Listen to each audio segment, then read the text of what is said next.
Welcome to Squatch-D TV, where the truth is first before all else. Join your hosts, veteran investigator, TV personality, and author Steve Kulls, and from the Kentucky Bigfoot Research Project and the Kentucky Fried Fixes channel, Chris Bennett. Sit back and prepare to take yourself on a journey with the longest-running Bigfoot podcast, Squatch-D TV. Here are your hosts, Steve and Chris.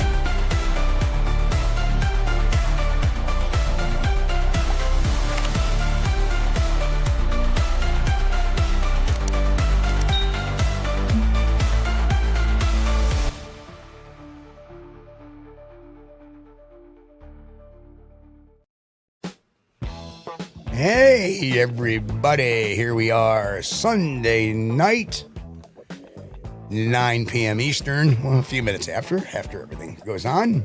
Almost. What a week. Went by quick. Here we are, Sunday night already. I know. Like we just did a show a few minutes ago and it's time for another one. But, that and we was all took right. Friday off. Yeah, well, I mean, you did a long show today. That was Yeah, well, I took Friday off because I got out of work, and by the time I got done eating, it was already like 7:40, and I hadn't done anything for the show, and I was pretty beat. It was a long day. Yeah. Well, I know, man. You're dragging. You're doing the old daily grind, and you're still trying to do the channel too. So I have respect for that. It's not easy. No. Not at all. It's just the timing of things. Yeah. If I get up early enough and I have time to set the show up, everything goes well. When I have man chores and I got to do things, that ties things up. Well, but that's a all nice good. thing. Yeah, that's a nice thing about our audience because they understand that Steve is a working man, and sometimes that schedule interferes with this schedule. But hey, I want to throw this out here. Besides Nick re-upping last week, which we forgot to mention, or actually he didn't re-up, he actually threw in a super chat. We thank him for that. Oh yes, thank you so much, that. Nick. Yeah, we didn't mean it was just I'm old. And we also today, when we were on the live show earlier, Reverend Quantum Bigfoot joined our membership. Well, that's welcome. great. Welcome aboard. First time he joined the Appreciate membership, and it just helps good research, and every once in a while we'll drop something new. Like if we do an interview with a witness, that's where it goes. I kind of protect my witnesses to just a select few get to see stuff like that. The ones who join the members. But what a day. And I know every time I use that cat screech effect, it makes Pat Collins' cat go crazy. I got a text about that the other night. Well, it's very realistic. Yeah, it's very realistic. Yeah, I don't know who the hell did that, but it was pretty damn good. I don't know where I got it from either. It's been a while. That one's been sitting in the special effects bank for a bit. Because I literally have a couple hundred of effects on the computer. Sound bites and stuff like that. I have a bunch that are my few that are my favorites, obviously. Right. I see Mick is drinking Hollandia tonight. All right. A little Dutch beer. But we got a crew in here tonight. Oh, yeah. Full house. We got Grant. We got Reverend Quantum Bigfoot, who was first in tonight, too. Wow. Grant, Mick, Walter Kroll, Em, and Chris, Pat Collins, Grant Rasha, of course, Roy Longley representing the Lurkers, and Danny Weeks. Hello, Danny. Hey, Dan. What else we got in here? Sandra Piper, hello. Debbie, Mrs. Trackway is in. And who else? Goatman Curious, good to see you again, my friend. Jen, what's up? Glad to see you're in chat tonight. Boris Khan, alley oop, oop, oop, oop, oop. Boris. And who else we got lining up? Gary Johnson Sr., good to see you, Gary. And I was looking through that. There's one. Rose Brandenburg, new member. Thank you. Hello, welcome, and thank you for becoming a member. And there we go. There it is. That's what I was looking for. Mick gifted 5 memberships. Thank you so much, Mick. Yes. Thank you. What a gentleman. Thank you so much. Oh, wow, look at that. It's blowing up. But the thing is that we may not put a lot of content on our membership area, but you're chipping in to help good research and stuff that pays for this show. We have a lot of add-ons to the channel and everything. Plus, we're always upgrading equipment. And when we get out and we talk to a witness that's willing to come forward on camera, we generally stick it up in our members area. And you'll get a few other things occasionally. Like I said, it's just been a busy course. The end of August this year started my speaking engagements. And when fall comes, Steve is mega busy. Then about November, you'll start seeing me posting more and more long-form content going to the membership. And who else we got? We got Roker Gupta in the house. Good to see you, Roker. We got John Sasquatch Wizard Adirondacks in the house. The Susie Monster just checked in. Brian Barber, hello. Hey, Brian. And so I think I got everybody so far. I'm not sure because I got lost. I was scrolling down because I saw that somebody had gifted 5 memberships, and I was trying to find who that was. And Sandwich Savant's in here. Texas Jack. Also are in the house as well. Hello, guys. Sorry I missed you. But yeah, it's been a busy week. Midweek, I started getting some frantic texts about this Michigan thing, and I'll get into that in a bit. That's going to be our main story for the night. And then we're going to open up phone lines because we finally figured out Roger. What was wrong. Roger Bowles, hello. We actually figured out what was wrong with this thing. We had a bad Bluetooth connection, and literally it took us 3 seconds to fix it by just turning turning it on, turning it off, turning it back on. It was all good. So if we had any problems like that, just hold the line and we'll reset the Bluetooth connection. So after the show, after the show, it took about 3 seconds to correct the issue. Yes. That's right. It was like that. Yeah. That's Murphy's Law right there. Yes, absolutely. But hey, I think Alex is in the house tonight too. Alex Petikoff, I think. Hey, Alex. Good to see you, bud. Yep, here he is. There he is. There he is. It was great to meet you last weekend. It was my pleasure, Alex. I was tickled to death to meet you. And let me tell you something.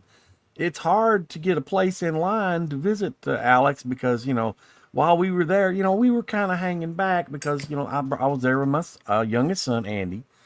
And we were kind of hanging back at the tables there to kind of keep back so the fans could come around and meet and talk with Alex and stuff. And I mean, it was like about 15 minutes. I was waiting. But fans kept coming up, and Alex is a very popular fellow, let me tell you. And not only that, but I think his beard probably stunned a lot of Kentuckians.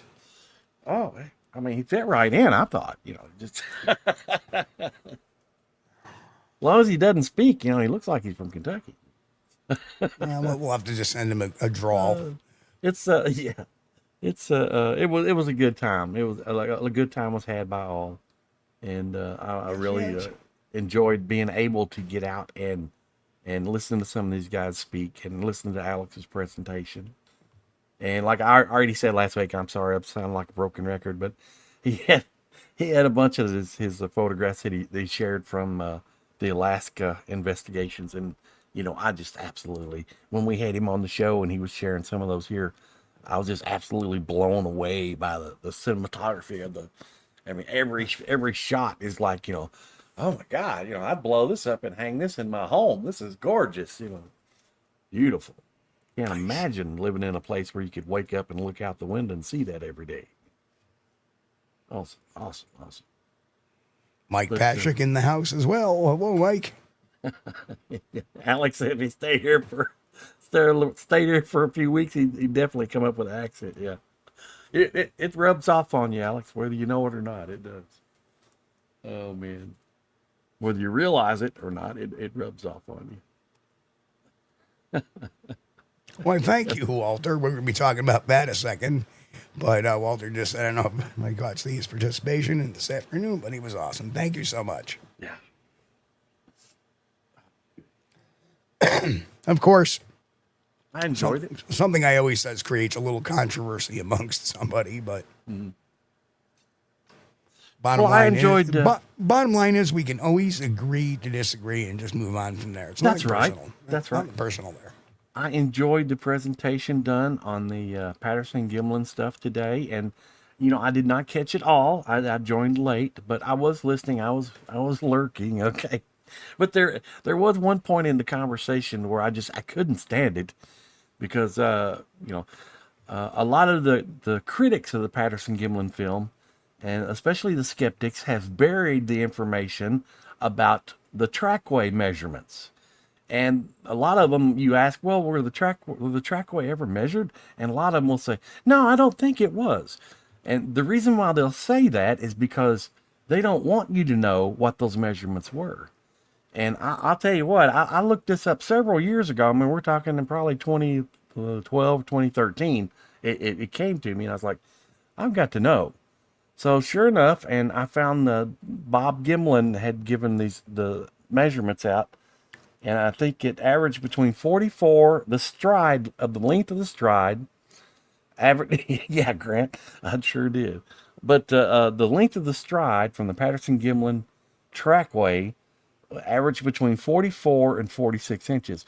Now, by the length of the stride, what that means is from the big toe, the tippy toe of the trailing foot, measured to the heel of the next foot in the trackway, was 44 to 46 inches on the average.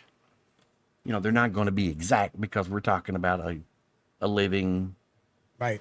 It's a pretty big stride. Right. Whether you consider that living being was Patty or was Bob Hieronymus, and that's your choice. But what I wanted to do at that time was come up with a scientific experiment to either validate or invalidate the possibility that someone could be a human in a suit in that footage. So I took out some masking tape, which anybody can do this, and a measuring tape, and I put down a strip of masking tape on the floor, and I measured out 46 inches from that masking tape. Then I put down another strip, measured out 46 inches from that one. And the trick was to walk to make that stride length without the top of my head dipping down. Because once, as humans, we can stretch our steps out, but when we do, we'll stretch our steps out, the top of our head dips lower. Okay. Patty's head stayed steady and true the entire time she was walking. It's like a smooth walker right across that smooth operator. Yeah. So she wasn't exactly stretching her steps out. Now there at the end, after now Bob Gimlin had said, I think it was Bob that was in the interview, that they had measured the trackway after the creature went around the bend, and this would have been after the film footage ran out. But after the creature went around the bend out of their sight, it started picking, the trackway length, the stride started picking up to 64 to 65 inches. So that means she was picking up speed, right? But I didn't want to get into that. I just wanted to stick with the part where we know she was walking and the top of her head was just smooth right across there, all right? And so I said, well, I'll use 46 inches. Well, I couldn't do it. I could not do it. Yeah, Kentucky Fried Forensics. Thanks, Chris. I like that. I couldn't do it. Every time I tried to make that step, and of course, I'm 5'9", 10, whatever. Every time I tried to make that step, the top of my head went way down. So I enlisted the help of my nephew, which he's like 6'4". And he give you a piggyback ride. And no, he wouldn't do that. But I enlisted the help of my nephew, and he's 6'4". And I said, stretch this out, stretch your step out without dipping your head. And he could not do it either. So I would challenge anyone that believes, and it's your right to believe what you want, okay? But I would challenge you to try this scientific experiment of putting a piece of masking tape on the floor, measuring out 46 inches, add another piece and continue, just to make you a little trackway there.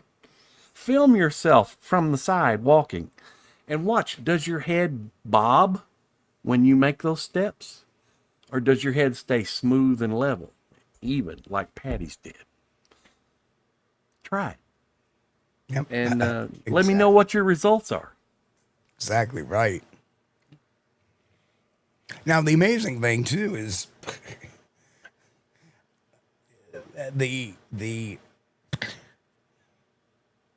not only the strides, but the continuity of the prints. Yes. You know, Right. yeah, I just don't, and they match up with the film, Yeah. and Yeah. what can you say? Well, that's the thing that I think determines whether you're looking at a real creature or not is the smoothness of that stride. Well, Dr. Meldrum would say the gait, okay? Right. But the smoothness, by watching the top of the head and how that thing walks, if it's bobbing up and down, okay, that's not a smooth gait. Right. Patty looked like she was gliding across the ground.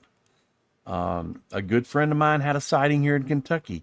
He saw one going down around a hillside, and the way he explained it to me about how its movement, he said it looked like it was gliding, like it was not touching the ground. It was just gliding, and so that was in reference to how smooth the gait was when this thing was walking.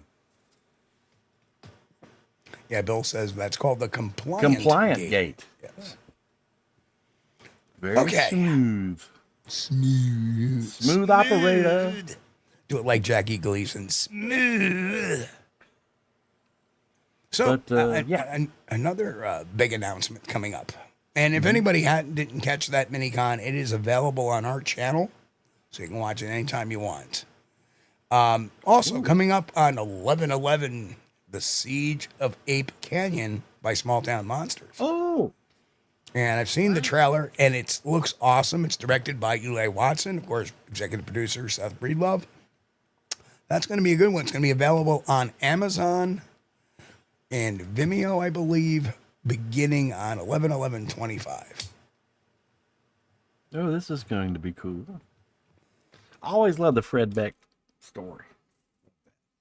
And that was featured in one of my favorite films, too. The Sasquatch. No, wait a minute. Bigfoot, the legend of... No, it was Sasquatch. I'm right. Sasquatch, the legend of Bigfoot. Sasquatch, the legend of Bigfoot. Yeah, I get them twisted around. Here's the other thing, too, is Eli goes right to the flipping location. Oh, right where the cabin was located. Mm-hmm. Yeah.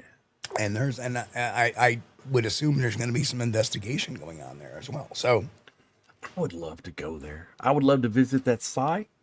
I would love to visit Bluff Creek site, before I pass on to the next whatever happens. I would like to visit that.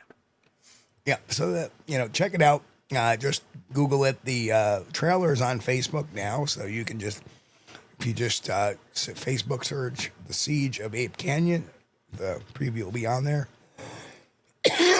If Small Town Monsters does it, it's going to be good. And Cliff Bergman's in it, too. Oh, could see Cliff. Good. Jen's like, speaking of movies, when's our next really bad Bigfoot movie night? I got to start searching because there's, with copyright stuff going on and everything like that, I showed what I could show that was pretty easy to find. Yeah. We were going to try to show Snow Beast, but the minute I uploaded it, somebody said, oh, that's a copyrighted film, even though it's not. Man. See what they did, these distributors, these little pissant distributors. Yeah, they start putting it on that little $1 bin DVDs, and then next thing you know, they say, they don't have the copyright on it. They just take it, and put it, they take it and put it on there, and then they have their little YouTube robots go search YouTube and say, oh, there's a copyright violation, even though they don't have the copyright on it. Right. Let's say, oh, well, this is the same as a movie as we show on our $1 bargain bin DVD movie. Right. All right. And then you're like, well, yeah, but you don't own copyright. Mick did it again. Mick! Oh my God, Mick! Mick gifted 5 memberships. Thank you so much, Mick. Yes, sir. You're too kind, sir. You are too kind. We're not worthy, but thank you. We're not worthy. I got to download that clip. Such a classic. But the other kick is the whole Fred Beck story, was unique because it took place years before 1958. Right. I don't know when he went public with it, though. Oh, I don't know either. I mean, Osmond went public with it after the Jerry Crew sighting. After the Jerry Crew print, I should say. Right. I don't know. It's a good question. Let me look this up. Well, I do know that one of the interviews that I heard that I was most impressed with, the Fred Beck interview, was done by Roger Patterson. Roger Patterson did one, yeah. And of course, John Green, of course, has made them too. But in that interview, what really got me is Fred Beck never mentioned anything strange or weird or anything woo related. But when you read the book, it's like talks about, we went up the canyon because we followed the spirit arrow. Well, here you go. Fred Beck first went public with his Bigfoot, then called Ape Men story in 1924, shortly after the alleged encounter near Ape Canyon, Washington, that occurred around July 1924. Beck and 4 other miners, Marion Smith, Roy Smith, and Gabe DeHinden, not spelled the same way as Renee DeHinden, and John Preston. Oh, yeah. Though names may vary by source, claim they were attacked by several ape-like men who hurled rocks at their cabins near Mount St. Helens. Late July, August 1924, newspapers such as the Oregonian and the Longview Daily News published sensationalized accounts of the incident, making it one of the first nationally publicized Bigfoot stories. In 1967, over 40 years later, Beck revisited the story in detail with his pamphlet, I Fought the Ape Men of Mount St. Helens, co-written with his son Ronald Beck, where he added a strong spiritual and metaphysical interpretation to the events. Yeah. Decades after the actual event, now it became, wow. We have some sort of, there was an Indian guide that appeared to him. I don't know if it's in spirit form or something, but I do remember what really got me. But they followed the spirit arrow to the canyon where they found the gold. So I'm going to give you a couple of the headlines. This was the Oregonian, July 13th, 1924. Fight with big apes reported by miners. Fabled beast are said to have bombarded cabin. Yep. And the first little a story that rivals the most spine-tingling tales of fiction has set Kelso in southwest Washington, as well as this section of Oregon, agog with curiosity. A group of prospectors in the wilds of the Mount St. Helens country, 8 miles from Spirit Lake, blah, blah, blah, blah, blah. Right. Oh, man. That reminds me, I got to look at this up.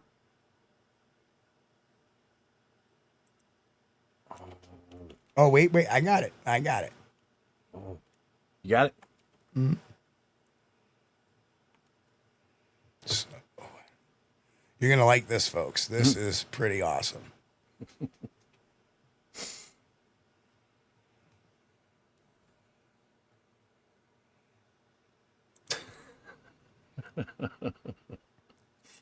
Nick says, I do not acknowledge any of the additional spiritual or metaphysical nonsense that were added after the affidavit is sworn. I'm with you, Mick. I'm with you.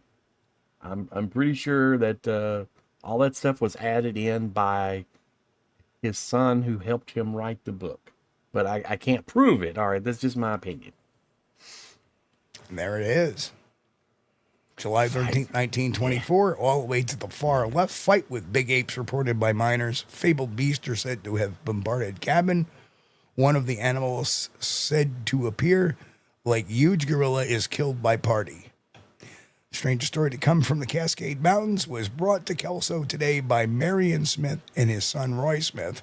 Fred Beck, Gabe Leftover, and John Peterson, who encountered the fabled mountain devils or mountain gorillas of St. Helens this week, shooting one of them and being attacked throughout the night by rock bombardment of the beasts. Wow. Yeah. 8 miles from Spirit Lake, 46 miles from Castle Rock.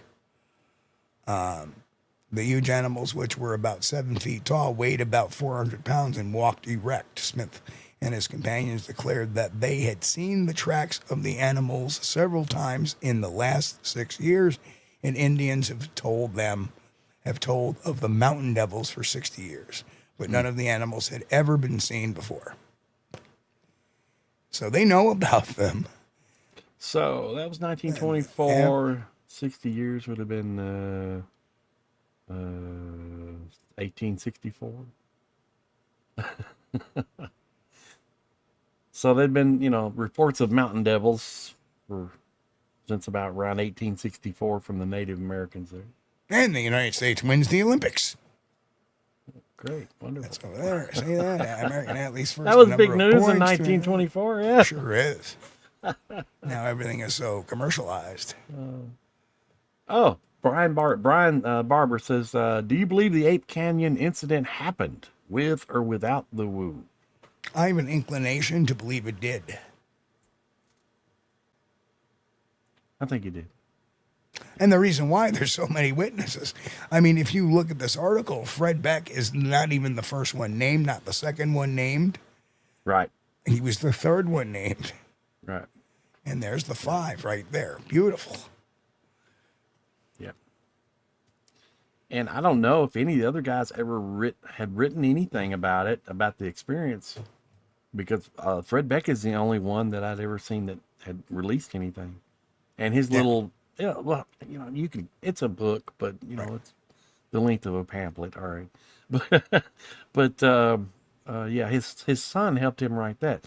So it may be a fact that, these other men may not even have been able to read or write, which was not entirely uncommon back then. Right. Uh-oh. Lori Gibbs just snuck in. Hello, Lori. Hey, Lori. But it's interesting, and according, they shot one first before they had any problems, before they had any issues. The problem happened when they took a shot at one, and then the problems came later that night. So that's a good point. Know. We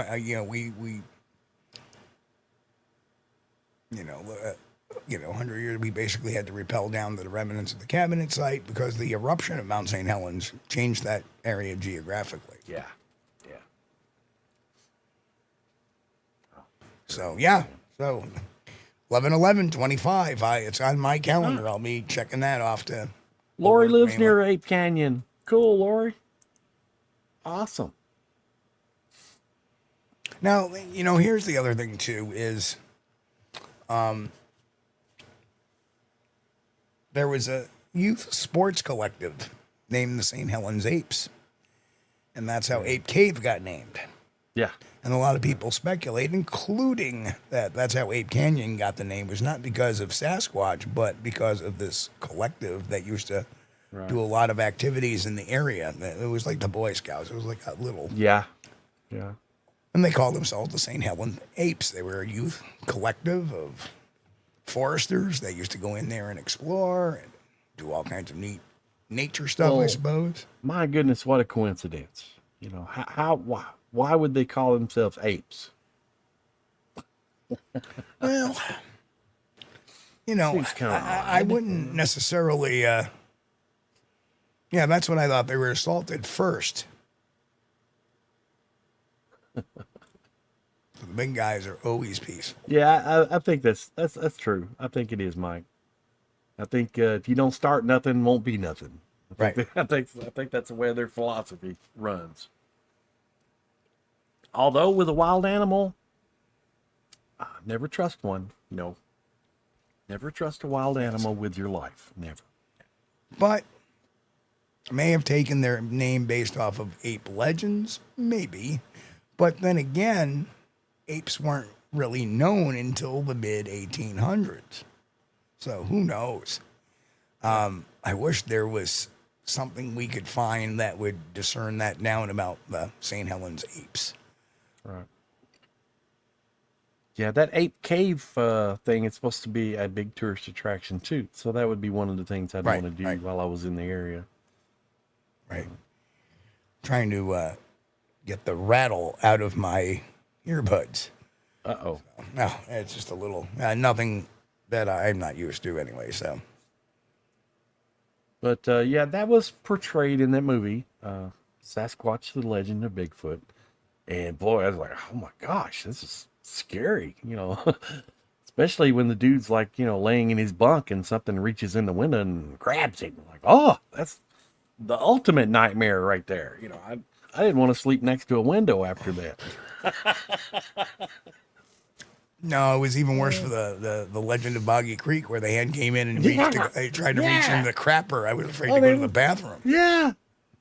It's, you know, that's terrible. It's horrible. You know, you're in there and you're vulnerable, and you know, all of a sudden, or you feel vulnerable. And next thing you know, we got some big hairy ape man. You're trying to enjoy the go, and all of a sudden somebody reaches in and, you know, maybe we're just asking for toilet paper. Maybe you should have just reached up and gave him the roll. I don't know.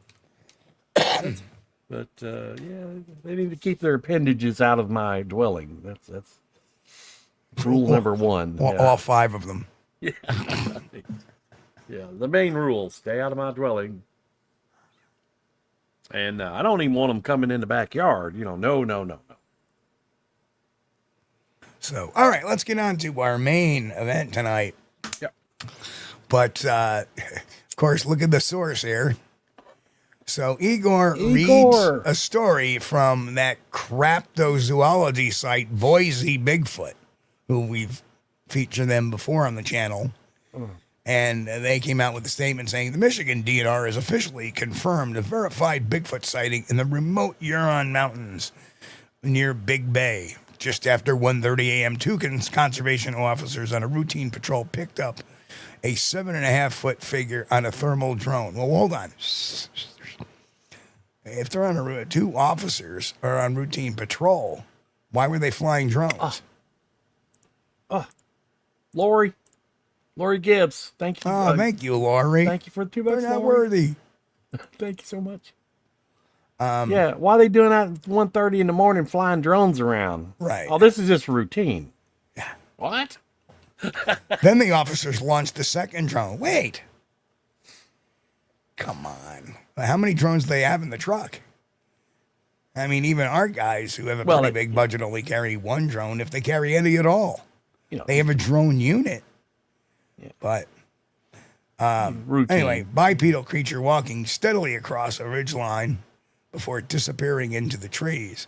When investigators arrived at the scene, okay, yeah, 1:30 in the morning. They're going, hey, we got a Bigfoot here. I'm going to get out. Sure. Yeah, sure. Go back to bed. Yeah. Put the bottle down. Right.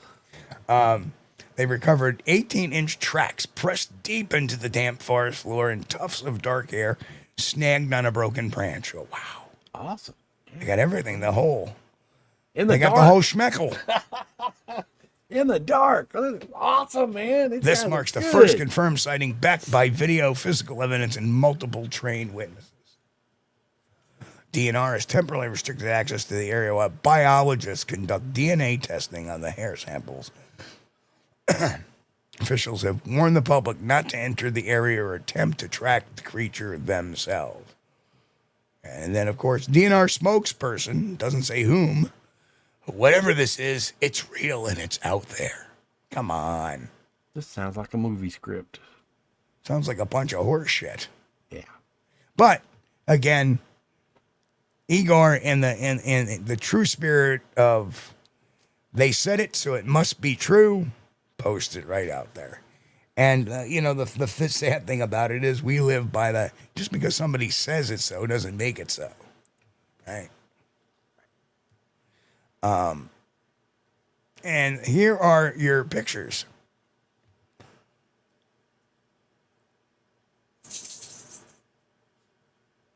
Oh my goodness, those are just awesome. They're all AI. Every single one is AI. Well, the Bigfoot has obviously got a huge bald spot if he left that much hair. I mean, and look at those prints. I mean, could you ask for anything better? The ground is all clear. It's just perfectly. So let me give you a great example of how. First off, we don't even. If you look at the AI generated thermal image up in the upper right left hand corner. Yeah. People who track something on the ground like that, right? It's walking, right?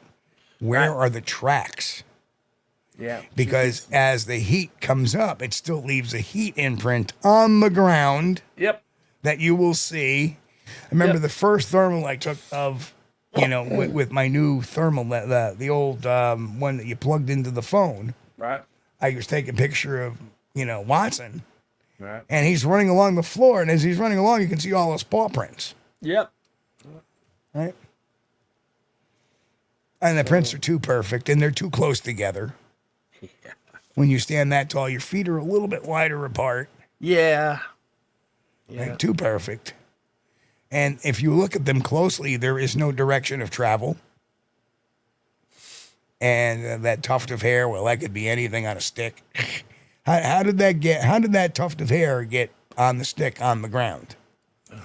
And do these even look like crime scene photos? No, they're all square. Why are they square? When investigators take pictures, they take, they take them in high def and big, not these.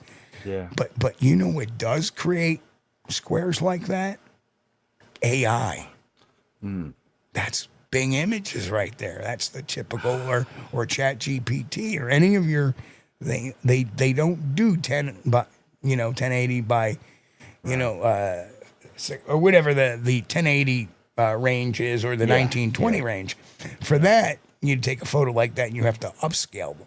Right. Which is what I do with a lot of the AI stuff that we have here, is that if I do a complete thumb that has AI on it, I upscale it to fit into the thumbnail.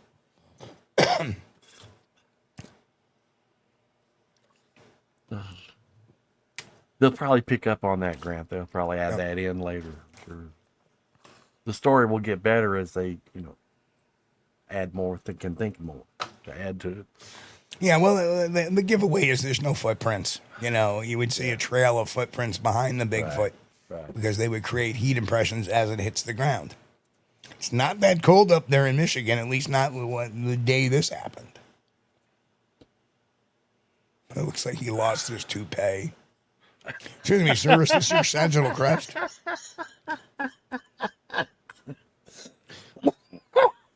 That's good.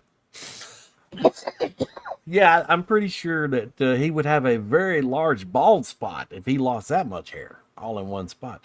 Now, the tufts of hair that you'll be looking for will be something that's caught on a branch, like it's got a little twig sticking out, and it may, pull some hair out as it walks by, brushes up against it or whatever. But I doubt if it's going to be something the size of a toupee that I could wear. I'm trying to behave myself because there's a term for something else that would be totally hysterical if I said it, but I don't think half the people would know it. But as we used to play this little game on New Year's Eve, we would find like this dirty word or this dirty reference, and we would go to one of my good friends' wives. Well, what is that? I don't understand what that is. And we'd all sit there and look at each other. Google it. And then all of a sudden you just see your face go white. Oh my God. Oh. So Reverend Quantum Bigfoot said it. We can't put that up, family show. No, I'm not going to put that up. No. Now, Mick said the same thing. That's what Grant's comment was pretty I good, thought it a lot faster than you guys did. Grant wanted to know if Snake shared these photos with you. Oh, no. Lori, you don't want to know. Oh, no. I'm not going to say what it is. No, we're not going to go there. And I'm not going to tell you to Google it either. That was one of the words we had my friend's wife Google. We're not going to say that. It's pretty.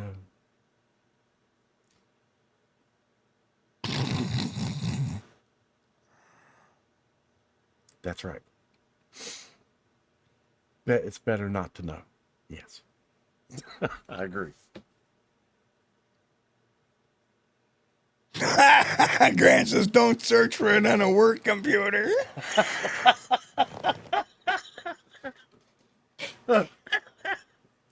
Oh, you're killing me, Grant. Oh, my God. Hang on a second. Yeah. I'm out.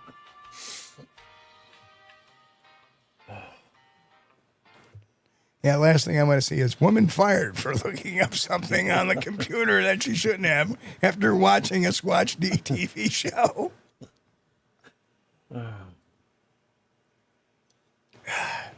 But those tracks, though, I mean, you got to think, how wide would the hips have to be on this rascal to be standing like that? Kind of narrow at the hips if he's standing that feet that. I don't even stand that close, my feet that close together.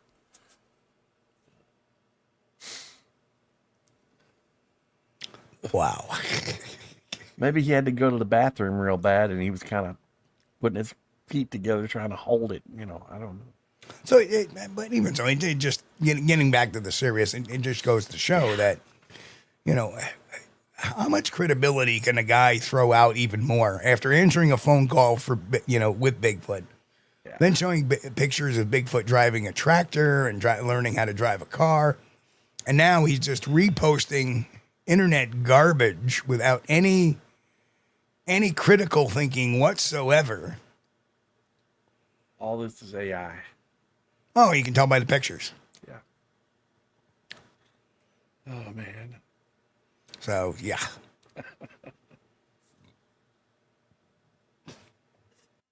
Oh, God. I just don't get it. And this is the same guy that got in a documentary. In fact, I actually think it might have even been the Erickson Project documentary.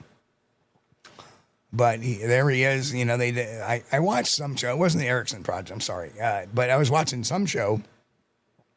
The whole Janice Carter garlic thing. Yeah, yeah. And there's, Burtsev on it saying, well, I didn't see anything. Yeah, thank God. Right.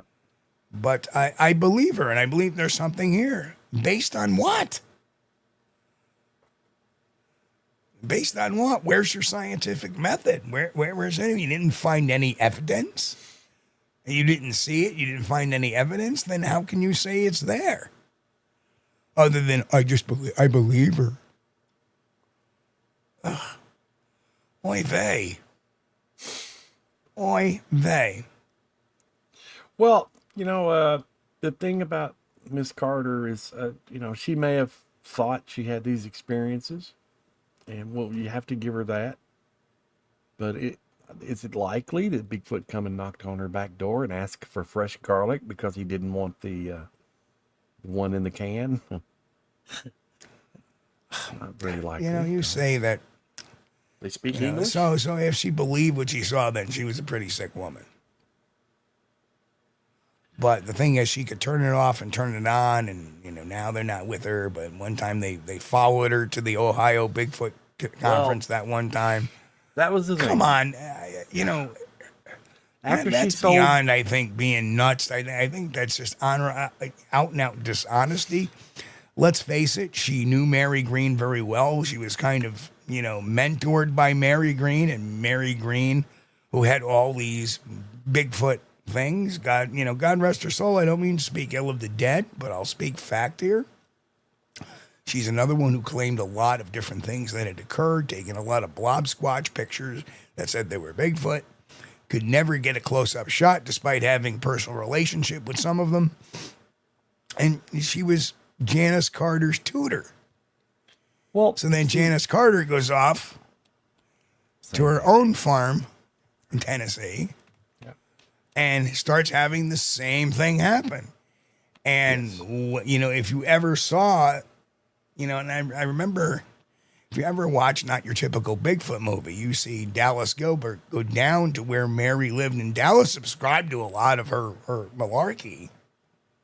And this is this is an old timer story, guys. This is before a lot of you guys even got into the Bigfoot research field, but I was there, and I was in research at the time. God, strange being an old timer now.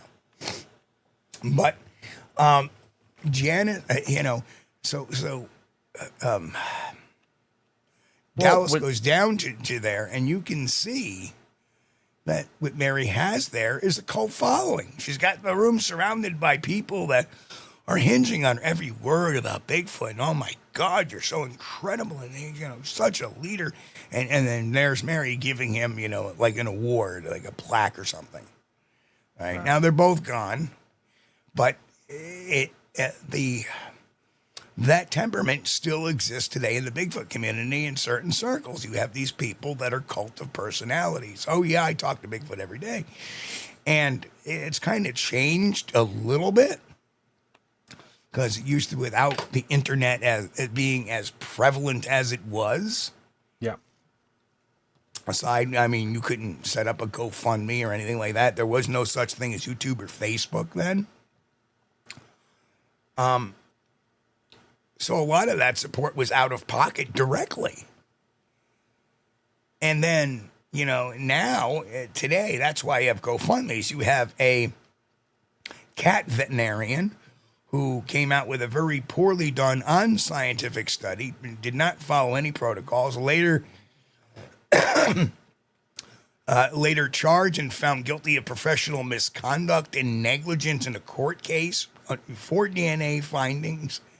And now she's starting, we're going to find all these cryptids. We'll take Goat Man and Dog Man and Chupacabra, and we'll take all this stuff, and we'll all test it. And the woman has raised five figures already, of money. For what? That just sits in her bank account until the evidence comes in. You're helping her flipping retirement is what you're doing. Well, the one thing that got me mostly about Miss Carter's experiences is after she sold the farm and moved away, they didn't have any activity. The researchers there couldn't find any activity, wasn't nothing going on. And she gave the reason. She said, well, the reason is there's no activity there because the Bigfoot creatures followed me to my new home, which was, I forget how many miles away. It was like, way, way away from it. They followed her to her new home. That's why they're not at the old home. We followed her to Salt Fork. Oh, yeah, I see Fox over there in the woods in Salt Fork Park. He followed me. Well, you got to give her that. Maybe she did see Fox over there in the woods. That's right. And you make mention, I'm sorry, I lost my train wreck of thought when you said that. But yeah, we saw the same thing with a couple in Crittenden, Kentucky. Right. They had their own little party fest showing these Bigfoot videos, and they were running out of money, and then they try to get another guy to come in and say, oh yeah, they're not over there now. They followed us over here. Right. It's all about the money. What is your next door neighbor, which happens to live 3 feet away? Oh, man. Well, that's the thing. It was all about money. It's just a con job. And all these people are cons. They're cons. They don't have nothing going on. Now, did they ever see? Well, they may have seen a creature at one point in time. But did they have them coming up to the back door, knocking on the door and asking for garlic and hold on a second. If there was a question in here, surely we'd better to go to that other DNI guy with him, the one who had the mohawk. No. You don't want to. I forget who was on. Actually, I think I was talking with Cliff Barrickman. And no, don't send it to him. You want to send it to Dr. Darby Orcutt. Right. DarbyOrcutt.com. DarbyOrcutt.com. Go to Dr. Darby Orcutt's site. Take it from there. That's where you want your DNA. And guess what? It's going to be tested for free. He will be connected with the real deal people. Not the ones looking to try to make a name for themselves. Todd Distel isn't trying to make a name, but he's a very heavy skeptic, and he's not going to do it for free. Right.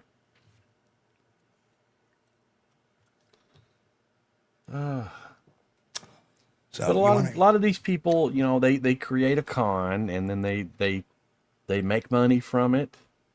And Grant, yes, you automatically are defaulted to the Maury Povich show. You are the father. In particular, there was one piece of video footage that was shot in Kentucky, and the people used a Wookiee suit in which they had used like a cheap hair dye and dyed it. Okay, but and it didn't work out too well because that I don't know what you call it, Dynel or whatever, the fake hair that is made of, it didn't work out very good, so it was very dry looking. Right, and that's the same material that Hieronymus used or Morris used to recreate the suit. And he claims that the suit, Bigfoot suit, was made of Dynel. Yeah. Well, so they had the footage was called Matilda. Okay. I'm not going to say too much about how I know that, but it showed it's well known, Matilda. If you just Google Matilda Bigfoot, it's all over. It showed a Wookiee, all right, a Wookiee costume, and they had, of course, you know, they had the nose like a dog, the Wookiee nose, normal. And there were some people that were very prominent, maybe still are, that saw that and that were taken in by it, and so they truly believed, maybe to this day, that the Bigfoot creatures have a dog-type nose. And but that's not correct. That's not true. That's not correct.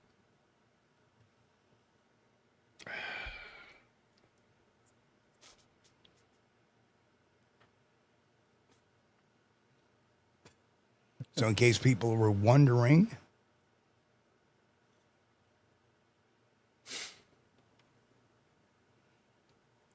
that is the Matilda. Oh, yes. Yes. There we go. And there's a video. Yeah, there's a video goes with it.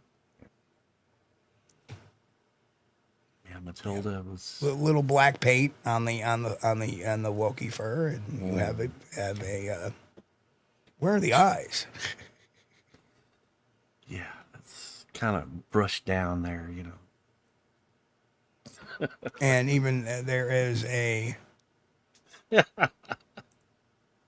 oh yeah. Yeah, I think it kind of, where they tried to dye the suit, it kind of made everything frizzy and dry. Because it's just not made to work on fake hair. Yeah. There you go. So, yeah. You know, isn't it amazing how, you know, you can't even see the eyeballs, right? It's like, in either picture, you cannot see the eyeballs. Looks like they're covered in hair. Looks like they blotches of hair on the eyes, you know. Oh, definitely not a Bigfoot. No. So, it is 9:55, Chris. All right. You gonna try opening it up now? Oh, yes. And it was. Then you saw the Erickson project tie in with the Ketchum study. Right, Alex. Yep. And of course, I don't know if there was any DNA evidence of Matilda that was submitted to the study. But if it was, you know, it was confirmed as a Bigfoot. Oh, man.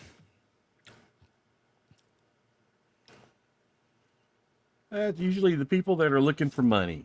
They try to tend to cash in on stuff like that. I think, truthfully, Erickson was a different type of tale. He definitely was gullible. You know, and I know there'll be people that'll say, oh, well, the Kentucky ORV was a real thing. It may have been. The neighbor next door definitely thought there was something going on. And I'm not going to rule it out because I was there for 4.5, 5 hours and nothing happened. I'm not going to rule that out. But it's very, very possible, and even but maybe I've even likely. seen the pancake eater video, and I was not impressed. I thought this was going to be something incredible. It was not impressive. No. And that finally leaked, and when everybody saw it, they were like, what?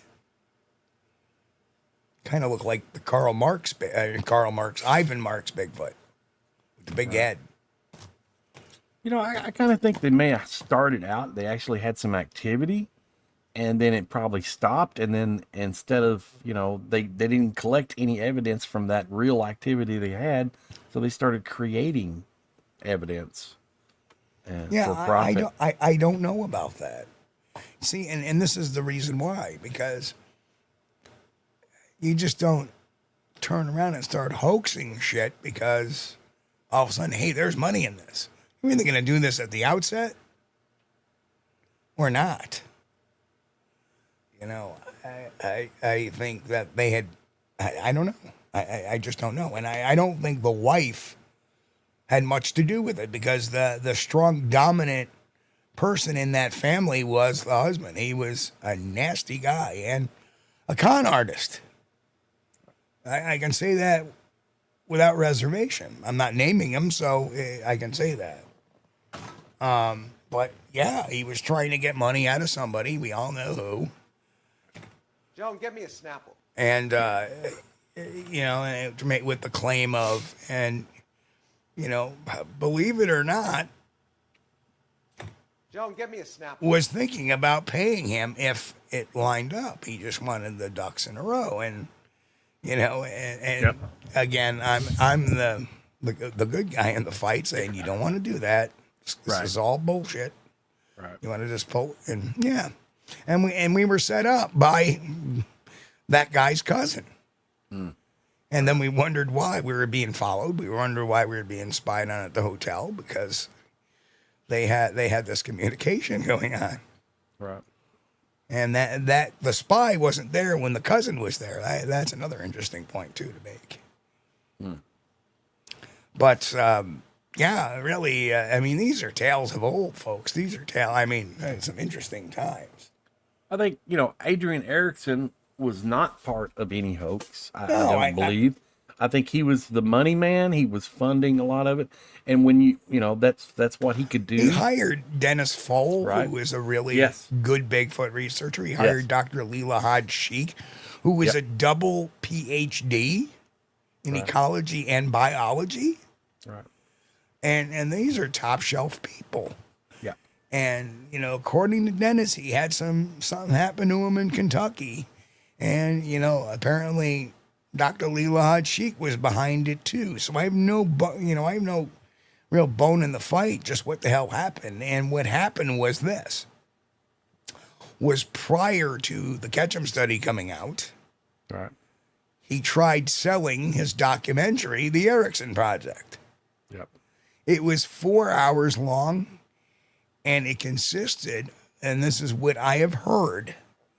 So, you know, I have heard from people who watched it that it was long and boring and had very little field photography in there. Right.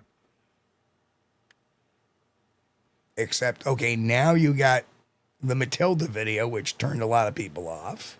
Yeah. And, you know, you got Janice Carter making her claims, and you got the Pancake Eater video, which wasn't impressive. And nobody wanted to buy this 4 hour long documentary. Right.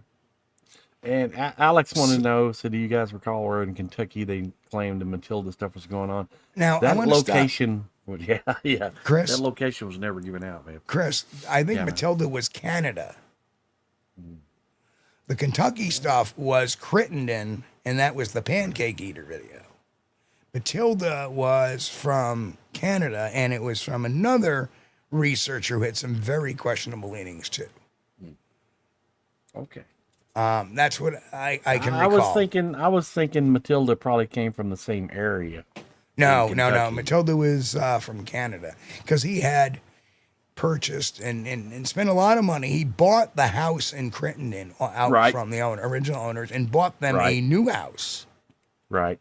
And then when their money ran out, that's when they had their cousin try to get Joan, get me a Snapple. up to the area, and that's when I got the phone call since I was BFRO and a PI, and he wanted somebody to kind of dig. And I did. I mean, I knew who owned that house before I even got there. I know that Erickson owned it. I knew who the previous owners were, so I knew who they were. And they didn't know that. You know, I think, and I never told the cousin that until towards the very end. And I think that's when they all realized the gig was up. Because I said, I know who lived in the house. It's so-and-so and so-and-so. That's who the previous owners were. And they sold it to Adrian Erickson. I know. And they were like, yeah, of course. Yeah. Because you're looking at a guy who knows how to dig records. And guess what? It was not hard to find the records because they're all right there on the county register. So, but I think Erickson not being able to sell that dud, and it's a shame because I think Dr. John Bindernagel was on it quite a bit too. Right. He wasn't able to sell that dud, and well, where can he land it? Oh, well, he got this Ketchum study thing, and we got some DNA samples. Let's tie this all in and we get involved. And then Erickson, there he is standing there with Ketchum and the rest of the gaggle at that, plane crash of a news conference in Texas, where. A guy comes walking in with a white lab coat and sits down like he's some kind of scientist. And pardon the French, he's an effing psychologist. Yeah. Psychologists don't wear lab coats. Steve, I just confirmed it. Matilda was shot in Kentucky. Okay. Was not in Stand Canada. corrected then, Yeah. Whereabouts did it say? No. They won't give you the actual location in Kentucky, but it's going to be somewhere over in that Crittenden area, I'm certain, because the same people are the ones that come up with the Wookiee suit that were trying to milk Adrian Erickson for more money.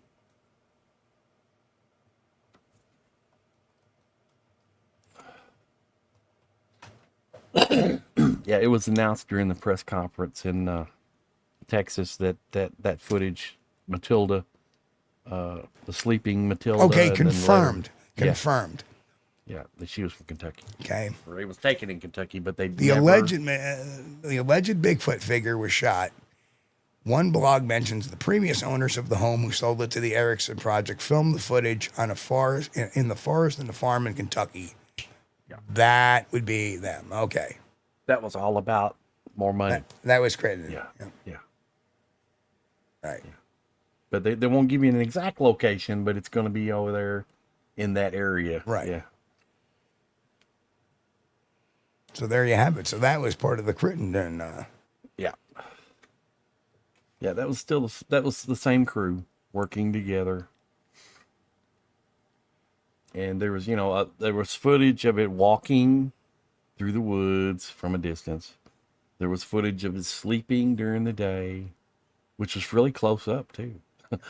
Either that or they used a very good zoom lens, and it's possible with the financing they had the money for a very good zoom lens. And the close-up footage of it awake, which is, of course, the Wookiee costume, but it was named Matilda by some of the one of the more prominent researchers that was looking into that video at the time. Makes a lot of sense now. And so when the money train ran out and they tried to catch a ride on the Joan Get Me a Snapples money train, and that didn't work out, I get a call. And then, so I'm talking to this guy, and then first thing I do after we get off the phone, I'll call Steve, and we start talking about it. He said, "Oh yeah. Oh yeah, I know that Nick, guy." No, Todd is not tied to the Matilda footage. Absolutely not. No.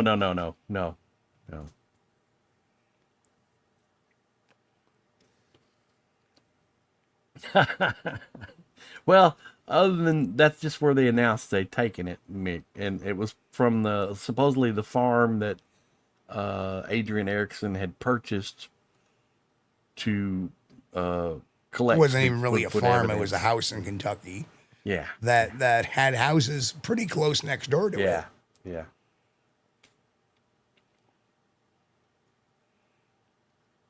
I may even somewhere in my archives have a picture of that house.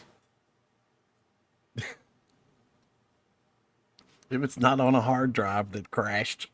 Oh no, it's not, because Okay, I good. saved a lot Good. of the stuff on cloud. Yeah. That's something too. I would like everybody to remember. If you buy an external hard drive to store your important stuff on that you don't want to get lost. And I know, Mick, you'll be digging into that, but I'll tell you, number one, that Todd Standing was not part of the Erickson project. Nope. And if he shot the Matilda video, and it was a video, if he had shot that, it'd be plastered all over his flipping website. Yeah. And let's just be honest here. It would have been much better quality. Because, Very you know, true. Because Yep. Todd Standing can make a heck of a Muppet Squatch. He sure can. That's right. Yes. Joe, Very, give me a Snapple. Very nice looking Native American-esque velvet faced creature. Yes. Oh, by the way, Chris, Yeah, man. that practical joke we have on Joe, get me a Snapple. has now been going on for 7 months. 7 months. Okay. Do we want to show it? It's been 7 months. The video has been out for over a year. It only has 185 views, and I think 30 of it were us watching it and critiquing it and laughing about it. Yeah. Right? Yeah. Maybe even more. I don't know. Oh. But all right, we're gonna let you guys in a little secret. And if it gets deleted tomorrow, so be it. It's been up for 7 months. Yeah. And hang on, let me see if I can find it. Oh man, you should have waited to give it a 1 year anniversary, Steve. This is too good. No, you know what? Well, I don't know where my screenshot of it is. it's not like it's helping that much anyway. What, 100 and some views over since it's been posted. I know. You know, I'm going to see if this new one, I posted a new one today. It advertises another site. So I'm going to see if that stands for a week or two. Okay. And if it does, I think I'm just going to, Just leave it. I'm going to put more links up. Okay. I'm going to keep adding a link every few weeks. Still, So I think I'll have like 140 comments and they'll all be me. now you got everybody curious now. Grant says save it. I think you should do a 1 year. I think you should do it. Let the cat out of the bag on a 1 year anniversary. It is. This is going to be good. You guys will like this. It's hilarious. Oh. And Lori Gibbs says, show it. Walter Crowe, show it, baby. Up to you, Steve. It's up to you. Grant says put it in the time capsule. I don't know. I mean, we've already ran this for 7 months. And I think that the video has gotten maybe like 20 views. You know what? Chris, talk for a minute. I'll be right back. Okay. Because I got to refresh my drink. All right. Talk about that. And And then we'll open up the phone lines. And you know what? People want to call in and try to, 5 more months won't hurt. I just don't want it to disappear. So we're talking about Standings Muppets is earlier. The reason why I said that if he would have done the Matilda videos, they would have been a better quality. Is because some of Standing works is pretty good. You know, it's good. The stills and stuff, the Muppet face Sasquatches, those are great. With the velvety, skin texture. Man. And let's see. If not, I might get AI to do the Mana video with standing Muppets. Okay, Mana. Okay, I got you. That would be pretty good. Let's see. Mike Nation says.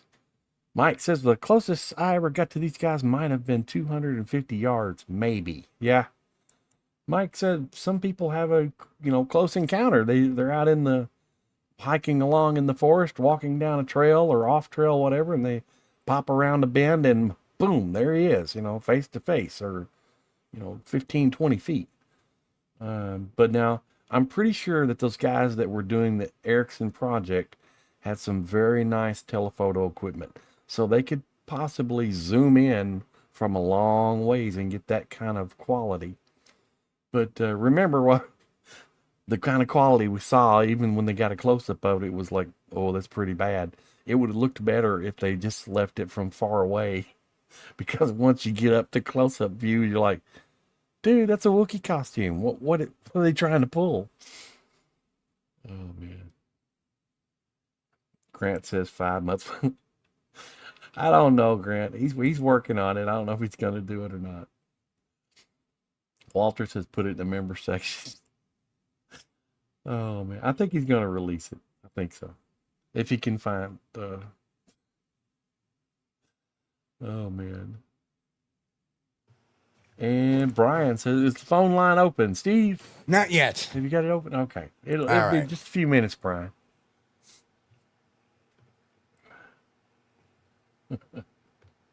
Just doing a system check real quick. All right, phone lines are on. All right. Now, if it works, it works.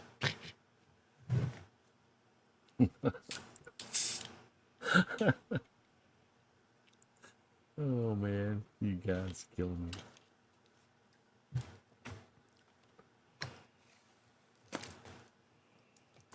Strangers in the night.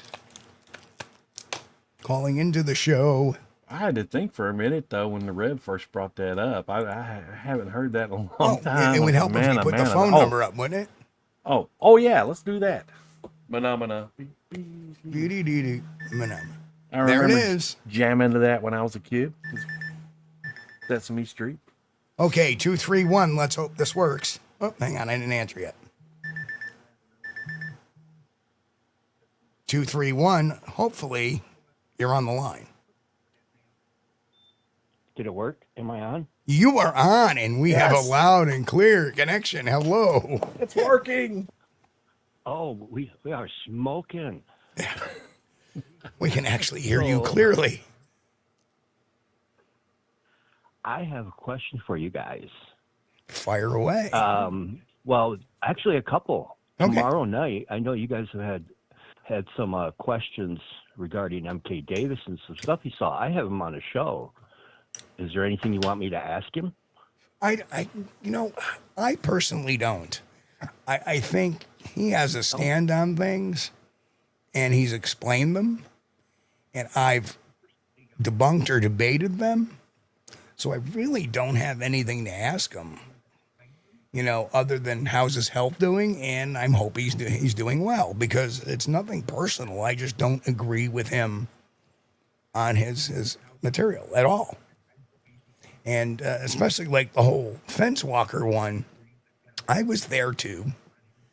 And, did he not take into consideration that the post, as the alleged unsub goes over it, why does that post bend like 4 to 5 inches downward? Because he's pushing the fence down as he goes over it. And I know the guy in that ghillie suit. I know him, and that's him. That's Mike Sells. And strangely, it comes from Mike Sells' property. So, that's why there's no arguing in there. I know that's Mike Sells. I've met the guy, before he passed away. I've talked to him. You know, and you look, that's a skinny, tall guy in a Bigfoot suit. And Mike was a tall, skinny guy of about the same height. And the other thing is can you explain why his wife was coming up with all these diagrams that were allegedly drawn by Bigfoot? Now you're telling me Bigfoot can, you know, write things using a crayon and write messages, but yet they don't use fire, or they don't use the wheel, or they don't use complicated tools, but they know how to write? Yeah. Nothing sounds right to me. I hadn't heard that part. Maybe Bigfoot is left-handed, so he's artistic. That's very true. The other question I have is, I've been doing a research. Do I have time? Yeah, absolutely. Sure. I've been doing a research area, and actually I have been involved with the Michigan DNR, with them. It's a long story. I'll condense it, but I was doing Bigfoot research with some peanut butter jars and habituating them. I was out in this area 3 to 4 times a week, leaving 9 jars of peanut butter a week. I missed some time, and when I came back, within a week, the DNR got a hold of me. Really? And yeah, and what happened was they, wanted to know what I would. They said, we know you're out there, we know what you're doing with the peanut butter. She said, but the problem is where I go, one side is a conservancy, the other side is a private residence. She proceeded to explain to me that the peanut butter was causing issues with the animals and the wildlife was getting too close to the house. The bears were coming out of hibernation. And I'm like, bears? And she's like, yeah, bears are the issue here. What time of month, what time of year was that? I go there year round. When she cornered me, it was coming into May. Okay. Well, yeah. So, and we're in northern Michigan, northern lower Michigan, I should say, on the Lake Michigan shoreline. Yeah. And coming from knowing my son, because my son and I have a lot of talks about this, it does sound like a logical reason she would be saying that. It's not like there's a cover up. It does sound very logical. You don't want that. You don't want to destroy the routine of the animals that are here and bring them closer to to people's homes, because that's when conflict occurs. Yeah. So, DNR. Well, the kicker is DNR stands for Department of Natural Resources Grant, because we have here, and they say do not resuscitate ? Because here we have NCON, Environmental Conservation, Department of Environmental Conservation, aka NCON. Yeah. So. Well, he's right too. It means that too. The kicker is what happened was. I had been, like I said, habituating out there. And after she wanted to, we were talking, she says about the peanut butter jars. And she says, we have a few of them, and, but the bears are doing this. And I said, well, I've been there 2.5 years at this point. I've never seen a bear track. I've never seen scat or a bear. And I said, and bears don't normally throw rocks at my truck and leave 23-inch tracks. Right. And she said, excuse me. And I said, no. And then she goes, well, I want to see all your trail cams. And I said, well, I don't put trail cams out because I'm worried people steal them or whatever. And she says, well, I want to see your phone. I want to see the pictures on their phone. And I went, well, not without a warrant.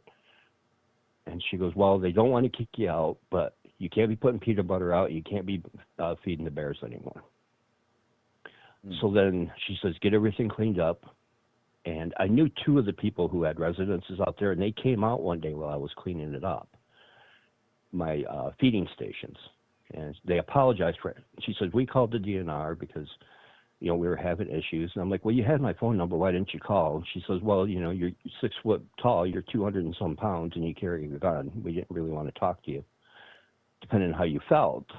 And what was happening was their motion lights started going off about 2 weeks after I started missing feeding because I had gallbladder out. Sure. And the motion lights were coming on because peanut butter jars were being thrown into the yard. That was what was setting off their motion lights. And then the week after that is when they got an another incident where a girl woke up screaming in her second floor window, and it was probably a 10-footer staring in the window. So the two houses got together and says, yeah, this has gone on long enough. We need to call the DNR and get him out of here. And that's their right. You know, unfortunately, you know, you gotta kind of, and it's tough, and I understand that. Wow, you found a spot, and I was trying to do this innocently, but you got to respect the people that live there. And if they're having issues, yes, they could have called you, and I agree they should have called you and said, listen, this is not working out because this is what's going on. But instead they called the DNR to make it stick. And, you know, for all you know, that NCON or that DNR officer may have just wanted to look at your phone to confirm your story and go, huh. You know, maybe there is an explanation. Maybe there isn't an explanation. Maybe it's not theirs. Maybe she just was looking for verification. Yeah, and instead, what I think when you went to the warrant deal right away, I think her thought in her mind, and mind you, I've been there, you know, on that side of the law, where if somebody says something and then you just ask to, hey, can I just see some proof of that? And they say, I ain't showing you nothing. Well, then my attitude would be as LE or an investigator would be like, yeah, you're full of shit. Get your stuff, clean up, have a nice day. And that would be it. Because what are you going to say after that? You invoked a constitutional right. Yeah, I get you. So that's what I'm thinking. And you know, you got to understand that people do live there. And if they're having issues, they're well within their right to call a DNR. Yeah. I mean, is it morally right? They should have maybe called you because they had your number. Yeah. So I give you that point. But, you know, they weren't in the wrong. Just like, listen, we need to stop this. So, but I get it. Yeah, and that's why I want to come out and say that's why I started coming out public with this. Right. Was because I did something that people said could end badly, and it did end badly, and that's why I'm trying to convince people not to do it now, because we don't control the circumstances. It's all their game. It's not our game. So. You just, you know, if I have done things in similar areas, which I have in the past, I'm very upfront with them. They could get worse. You could get starting bothered. If you start getting bothered, you got my number. You call. We'll make it go away fast. Because, you know, getting rid of a Sasquatch is not that hard. A lot of people think it's like, it's not. We just get some bright lights, man. They won't go anywhere near you. Right. Or, you know, you could go, it's go. easy because you just do exactly what we're looking for them for. Right. Put the lights up in the cameras. Right. Go in a couple of miles away from the houses. I mean, you've got a nice area. If you got an area there with activity, go in about 2 miles, get away from those houses, and then, you know, set up, if you want to set up peanut butter or feeding stations or something, do it there. Yeah, but he already got yelled at by the DNR officer for doing it already. So, and now it's kind of like, now you're pushing it. Well, that's right. Yeah, you'd be. Yeah, and I made a promise I wouldn't do it anymore, and I tried to stand by my word. Okay. So, Yeah, I feel man. horrible about what happened to that little girl. Yeah, good man, though. Good, you're a good man. Good man. But, So what else you got coming up? Anything thanks good? for talking to me. I Oh, appreciate your anytime, time. brother. Oh, me? Yeah, I've got. This I is have a Brian place on the where phone, right? Activity started in the 70s. Yeah, This is Brian. Yeah. Brian Barber. Yep. Hey, Brian. Yeah. Yeah, I am investigating a place where actually all my activity started back in the 70s to some property that butts right up next to it. Very cool. There's been lots of tracks, and it was funny because I put a couple recorders out. The owner of the property walked with me. We put it up on the tree. Ironically, gorilla taped it to the tree. Went to go back 2 days later, and I'm looking. I'm like, son of a gun, it's gone. And I've lost recorders to raccoons and stuff before, so no big deal. But I'm looking for it, and the owner's like, wait. I'm like, what? And he goes, you're trouncing around in all the tracks. I'm like, what? And looked down, and sure enough, there were 17-inch tracks coming out from the woods across the trail up to the recorder, and they kept on going. I just yelled in the woods, please give that back. That was $100. But yeah. Yeah, so there's exciting activity going on there, and Yeah, when you drop... I haven't been back to my original hotspot. I remember in 2010, 2011, we dropped a number of recorders in my research area. We got all kinds of noises. We got whoops, claps, rock clacking, knocks. We got the one walking in and moaning when they, kind of grunting a little bit or groaning walking into the camp when we were away from the camp. So, and then like a couple of years after that, I was sitting in camp with another researcher and we sent the team out and everybody goes gaggling down the hill and we're just being quiet. Let's not say a word. Let's just be. And all of a sudden a rock comes flying into the camp. Of course, we get up, start looking around. I find that rock. I have it. It's a baseball-sized rock. And the reason why I threw is, again, that was the test, see if anybody was in there. Right. And I think that if we didn't move, it would have walked in. And, but you can't help it. We're humans. So you hear that and you're like, what? Right. Or I laugh, as when I'm walking with my... Yeah.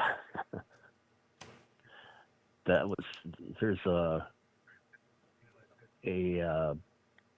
have a log in my truck because I was filming down, and you'll get a kick out of a first-time thermal story real quick. First time I ever used a thermal, I had, plug into the iPhone, and I thought I had it set on white for hot. And my friend and I are looking down the road that we know they go because we find imprints in the grass has been all the time, and I'm looking, and she's like, I'm like, oh, there's two big, must be a break in the trees with those two shadows there. And we're talking, and she goes, why are those shadows getting bigger? I went, what? No, they're not. And then we kept talking, and she goes, no, those shadows are getting bigger. And just as we hear that, there's a huge break behind us. And then I turn, and as I'm turning, you can hear something crashing through the woods, and it hits the back of my truck. Man, it sounds like it blew the window out. And as I'm passing my truck engine comes up on the thermal, and it's black. So I had black on hot. So there were two black objects getting closer. One behind us throws something and hits the truck, and figure, well, that's probably a good time to leave at this point. And we leave, come back, and sure enough, there were 17-inch tracks walking up toward the truck and then back down away. And you know what the mistake was? You should have never left. Lock your doors and batten down the hatches and stick it out. A lot of people, I know. I try so hard. It's like I know that fear reaction is tough. That's what I'm going out there to look for. I have been with researchers that hear things, and their method of operation was to sit, put their ears outside, and live listen as they're recording. And when they would hear stuff like, well, I don't want to just sit here and listen to stuff. Let's go out and see if we can't therm it. Let's go out and see if we can't see it in night vision or see it physically. And I remember they're like, so we go walking out, and next thing you know, a tree goes over. Right adjacent to us. It wasn't like it was ahead of us, or diagonal. It was right 90 degrees to us as we're walking up. And they wanted to go back. Oh, we got to get out of here. Okay, what are you going to do? We got to be brave. They're not, you got to understand when they do things like that, throw rocks aggressively, like I think, and I can't say with certainty, but, they may have thrown rock. Was your truck moving at the time, or was it stationary? Stationary, right? No, it was parked. It was parked. Yep. And it was off. Yep. Okay. So what they're doing is they're chucking rocks at the truck to see if anybody's in it. And what they want to do is they want to get a closer look. So if you just sat there quietly and not done a thing, they would have likely moved in closer. And then your thermal would have been that much better. They're not going necessarily to attack, I don't think, because that's not normally what primates do to another primate. Normally, we're not. You're in a vehicle. You just keep it locked. You're good. It may tug and toss on the door, or if it can figure it out, because remember, they don't use complicated tools, so they're not going to understand the mechanism of a doorknob or a door latch, especially on a vehicle. You know, they may try to go at the edge and try to pull the door open that way, which good luck, because they're pretty tough. And then you can just drive away then, if that's the issue. Or you can just bang on the window. You watch them; they'll turn around and get. One of the greatest stories I've ever heard come out of the Adirondack Park, which is very close to where I had my sighting, and I had my sighting 8 years after this encounter. But in 2003, we had a guy parked, and he was sleeping overnight in this parking area of the forest. And, you know, he wakes up at one point at night, and he's got to, urinate, and he opens up the door, and it hits something. He looks down, he sees something hairy on the ground. He looks up, and looking down at him, here's this, 7-8 foot Sasquatch standing there looking at him, eye to eye. And it just he looks up at it. It just kind of looks at him for a second, turns, and walks out back into the woods. So they're more curious than they are aggressive. So they may play games to, hey, let's see, let me chuck this, and see if anybody moves. If anybody moves, I can't go in and check things out. That's exactly what I think. My first sighting, it was watching our base camp, and the only reason why it didn't pick me up is because I didn't walk out with my light on when I walked out to the car. And I walked out pretty quietly. And it probably didn't pick me up until I opened up the car door to get my batteries. And because they were sitting here right there in my cup holder. I grabbed some batteries, closed the door, stick them in my pocket, light up a smoke, shine my light, and there it is. That was number one. Number two, there's another one. I get up in the middle of the night to go to to use a tree, and I zip up the tent, and it was watching our camp. So that's what they are. They're more curious than they are aggressive. I never thought about that being testing to see if they're there. I definitely got to remember that for the next. Yeah. I didn't get out this year as much because I have cancer. So. Oh, I'm so sorry to hear that, man. Hopefully next year is going to be a whole new. Well, you'll be in our prayers, brother. But Kaiju does have I appreciate it. Kaiju has a question. What was the DNR response when you talked to Bigfoot about them? Or when talked to the people about Bigfoot? Yeah. How that conversation went was she talked to me, said, "We know you're doing this," and the funniest part was when I mentioned the 23 tracks and stuff. Bigfoot would never come into the conversation, and then because of the way I left my peanut butter jars, I would date the top, and then I would date the bottom, and both would have an initial where I left it. So there was a pipe out there where I put like 11224P for pipe on the top and the bottom. And then because I would find the jars, but sometimes I wouldn't find the lids, but then when I found the lids, I could put them with the jar. Yep. And what happened here was she goes, well, we've collected some of these peanut butter jars. Technically, they're yours. Do you want them back? And I'll admit I was scared. I didn't know what the DNR could or couldn't do. So I'm like, well, what kind of shape are the jars in? And she says, well, some of them they're just clean. Some of them are chewed up. And she says, but I have a question for you. She goes, why would you put one date on the top of the jar and another date on the bottom? And I'm like, well, what do you mean? And she says, well, and I'm throwing dates out here because I don't remember the one she said, but she says you got like 12/2/24 and 4/8/23. I'm like, oh, well, must have been the Bears was all I said. But that was because sometimes when I put those peanut butters out, I find them lick clean. There's no marks, no scratches. So what you're saying is that the lids were screwed back on incorrectly. Yeah, on different jars. Interesting. Now I got to tell you. A lot of the times, I got more than. Oh. No, go ahead. No, finish. You're fine. You're our guest. Oh, I was going to say, a lot of them, get chewed up by possums and trash pandas and things like that. And you can tell when the trash panda got in because like half the jars left with the little claw marks. But I have quite a few where they're lick clean. There's not a scratch mark on them. and then the lid screwed back on. Now that would be interesting. Yeah, if the lid is screwed back on, shows a dexterous hand with a opposable thumb, which that would be the one to DNA test, right? Now, do you still have those? Yeah, I still have a few of them. Okay, so the ones where I have one that the ones that have been with the tops tossed on them, where there are different tops put on the jars. If you did not realign those, and you haven't cleaned them, that would be the perfect. No, I haven't. That would be the perfect sample. A couple of those jars to send to Darby Orcutt. And you will find out with them clean. Now, I will say this. Trash pandas do have opposable thumbs. Yeah. So could it have been a trash panda that did that? Perhaps. But... well, I used the 4-pound jars, too, because I got tired of the trash pandas taking them. Right.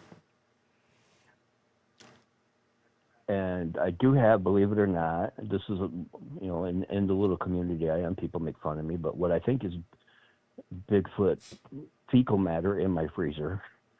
Yeah, you had said that, because, found a huge piece. So maybe that would be something. I'll have to find a link where you said, and I want to know what it is. I'll put it in the chat right now. So you have it. Because, I got it screwed on. The funniest one I ever found was, this one was bungee corded to the tree. I would put colored popsicle sticks underneath the peanut butter jar, and, just a bundle of them. And then the way I would guess that it was a Bigfoot that took it would be the bungee cord would be undone, peanut butter jar would be gone, and then all the popsicle sticks would be laid on the ground by color, sorted out. Right. So, and then if I find it with the lid screwed on and it's like perfectly clean with no tooth marks, it's like, and I took pictures of 23-inch tracks out there. They're 17-inch. I sent you that tree peeker photo. He was a pretty good sized fella. So, but Chris, that'd be great handle if it for one quick sec, sec, Chris. Send this to. Yeah. Well, with the jars, Brian, the thing that interests me was with the lids screwed back on. Now, if it had been just a raccoon, I'm sure raccoons can figure out, they're amazing creatures. They can figure out how to get a trash can lid off. I'm sure they could figure out how to unscrew the lid on a jar of peanut butter to get at it. But to actually put it back on, that's a different story. And I think those jars would be a really good possible location for some saliva DNA to be collected from. So if you've got those things, still got them, and they've not been contaminated with anything, check out DarbyOrcutt.com. And Dr. Orcutt is not a DNA person, okay, but he is a informational technology guy, and he puts people together. Like he knows the people to test the DNA, and he puts those together with the people that need DNA tested. So it's a really, really good thing going on here, and it may lead to some answers in this topic. Well, and I think the best chance I got of one too is because a lot of the time, because I never cracked the tinfoil on the peanut butter. I used to crack it, and then I thought, well, let's see how smart they are. So I left it completely sealed. Right. Yeah. And it would be a game because you would find the label, perfectly unwrapped. It wasn't shredded. And then you walk, and you would find the tinfoil in one piece laying on the ground. So they perfectly peeled it off, whatever it was, perfectly peeled it off the peanut butter jar and left it. And then later down the line, you would find the cap, and if you're lucky, you found the jar. Other times, they were within 2 days, you'd find a perfectly clean jar with the tinfoil off, the cap on it, and stuck 8 feet up in a tree. When I left it 2 foot off the ground. Right. Yeah. Oh man, that's interesting. And there would be tracks around it to try to, so it's like I try to take the totality. Not everything's Bigfoot out there. I know that. I mean, right. Yeah. Well, that was great. Thank you for sharing. That's interesting. Way interesting. Oh, Awesome. And thank you so much for having me. And one of the more interesting things that has occurred in my lifetime was, and very shady too at the same time, was I was out with the crew from Joan, get me a Snapple. and we were at T-Snow's Post, Arizona. And we had put out cans of food. Just opened them up, left them, and put them all over the grounds. And put trail cameras on each one of those cans. And we had the next night. Now, mind you, I had a very audible encounter.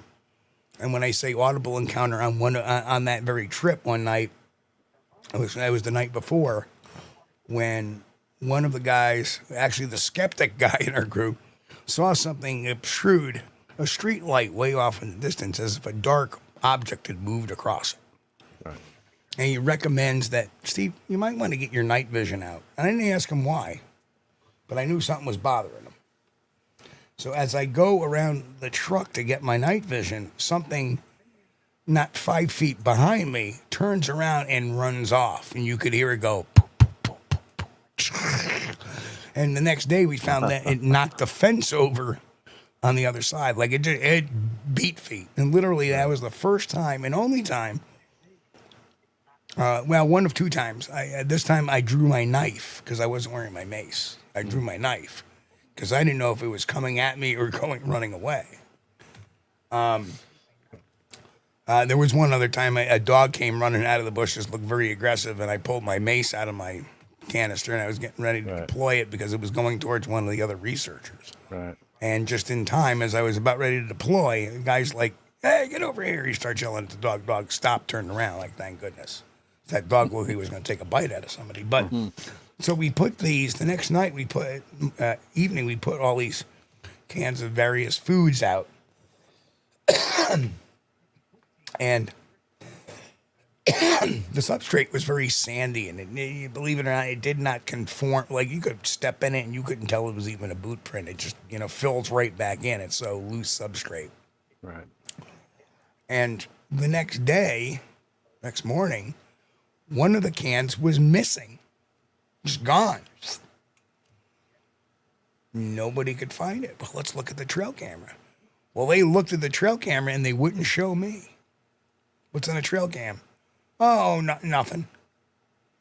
Well, what happened to the can? Don't worry about it. It's nothing. I never did get to see what was on that trail camera. And to this day, I think to this day they had something that was questionable, but for whatever reason, they never went public with it, which they should have. But because I was there, probably they didn't want to share that with me. Probably. Yeah. So that's one of my more interesting Technically, it would have been confirmation of your encounter. Yeah. Something ran past that camera. Well, that's okay. I had Leonard Dan and J.C. Johnson heard it too. Yeah. In fact, I wish I still had that little drawing. I noticed later on in the night, Leonard's writing something on a piece of paper, and he hands it to me, and it's a picture of me basically jumping out of my boots. We had a good laugh at that. Because I was like, I was ready to go. Yeah. Yeah, and that was on the same trip I did that first promo pic where everybody sees me with the taser and my vest. It's when I was wearing the vest with all the gear, and that was taken on the same trip. Yeah. And Grant Rosh said, doesn't need to buy groceries because I know where you guys are leaving food out for Bigfoot. That's right. I'm just going to go out there. I see Kaiju Ninja just asked a question if I ever had a recorder near the peanut butter jars. Yeah. And one night I did, and you can actually hear where I'm wrapping this recorder, and then you hear bang, and then you hear me say, "Oh, F a rock," and then you hear another bang.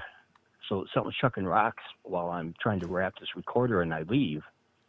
And this was at 10:15 at night, and at 12:15, 12:30ish, I'd have to look at the recorder again.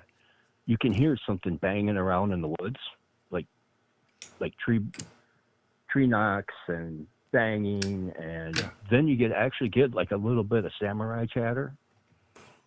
It's real low, and then rah, rah, rah, rah, So Brian, and then you hear like, I don't know if he must have hit his. Yeah. If you want to send me some of those clips, we'll get you on the show. You can talk us through them. We'll get you on the actual video and everything. Get you on, and I'll clean them up. I'll amplify them and stuff. I would love to do that. It's always fun doing stuff like shows like that. Yeah.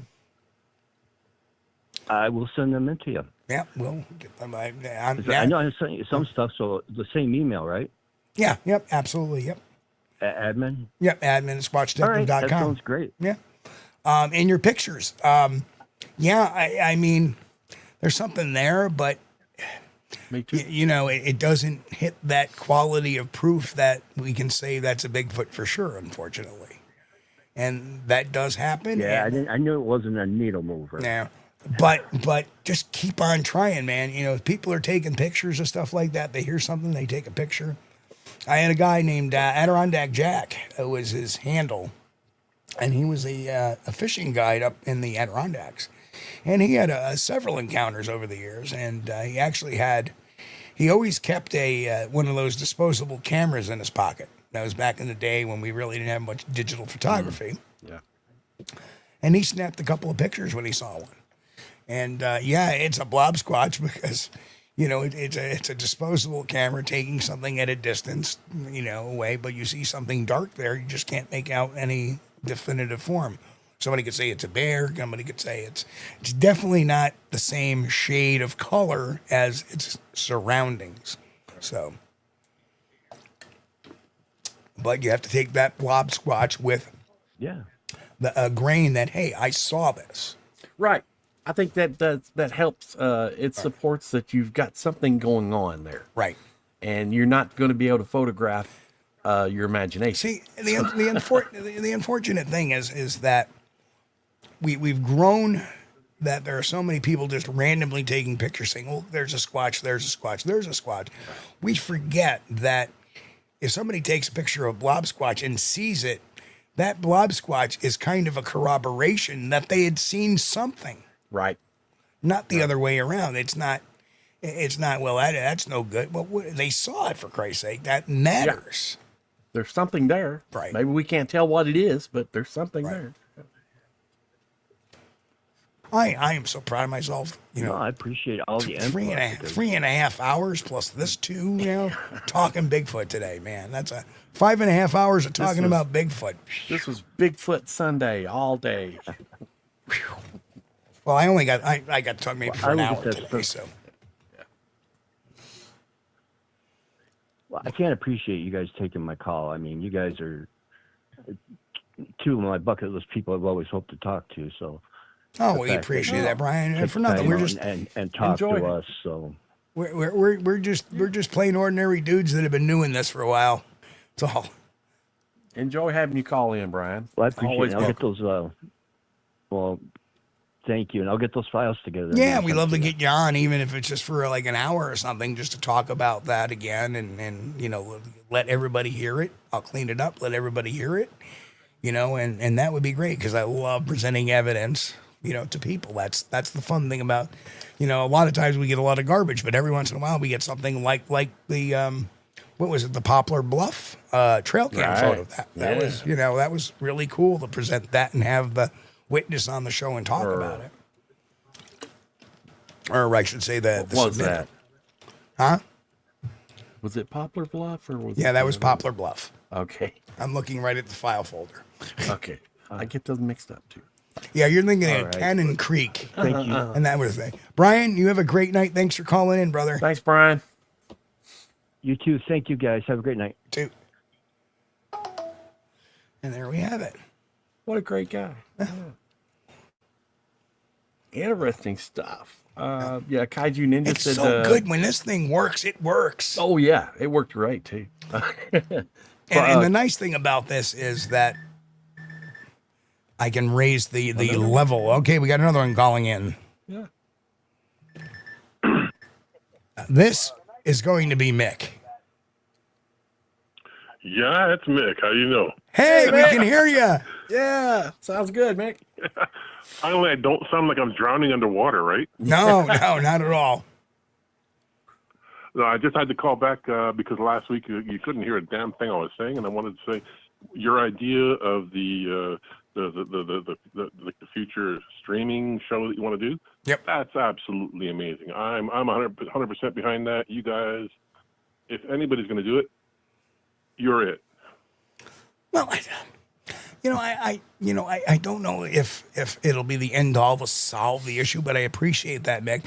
The whole idea is to get some stuff, at least in the first round of shows, is to get something on thermal, something on night vision, something on audio, and collect some stories but we're going to do it in a whole nother way, a little bit different than everybody else has been doing it. So, and we're going to go with places that I agree. I don't think it's going to be an end all to the whole equation or the whole question of whether or not Sasquatches exist or not. But the fact that you two guys, you present it with a factual, no nonsense, no woo bullshit basis. It's legitimately real. You bring a legitimacy to it, and people can relate to that. It's like Donald Trump. A lot of people don't like him, but they don't like him because of the way he talks. But the fact is, he gets results. And it's like what you guys do. You get results. You look at the data. You look at what's real. And, okay, sometimes you say, I don't know. But if what you're looking at is clearly not legitimate, you call it like it is. Right. It may not be a popular opinion, but it is what it is. I can't make it out, and, one of the big condemnations that I got sometimes is I don't necessarily condemn people fast enough for hoaxing. Well, I have a standard of evidence that I need to get somebody to, that they're hoaxing. It's just because I believe they're hoaxing and 90% of the population believes they're hoaxing, without any, evidence to that, then it's just another opinion and it does not matter. So that's why I tend to, okay, let's run the numbers. Let's run the science. Let's run this. Let's look at the story. And then we can build a case. And then when we're done looking, crossing our T's, dotting our I's and lowercase j's, then we're ready to throw it out there and say, okay, now we're able to say this. But that's the way I run all investigations. The Vermont trail cam photo, I worked on that for 5 months before we went public with it. The Pridgeon video, same thing. Right. Even, the Pridgeon video took you quite a long time before you put that out, actually.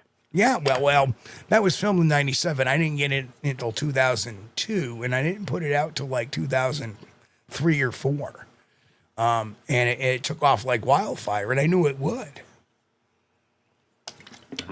Because it shows something that's not human in that tree. And it's certainly not a whip antenna. There was no wind that night. That was one of the silly ideas. Oh, it's a whip antenna. They have a little bob on that. I think I asked that question. It's like, okay, we're really stretching. We're really stretching for answers here, right? Yes. Yeah, that was one of the things. It might as well be my ex. It might as well have been my ex's bastard child. A little hunk of meatloaf on the end of the antenna. Yeah. And as metallic objects pass it by, it moves because it's magnetic. That was one of the skeptical views, that it was a raccoon tail on a whip antenna. Right. Oh, God, I can't believe that. And these people are from New Jersey. I'm not going to hug the lines up because I'm sure someone else is behind me somewhere else.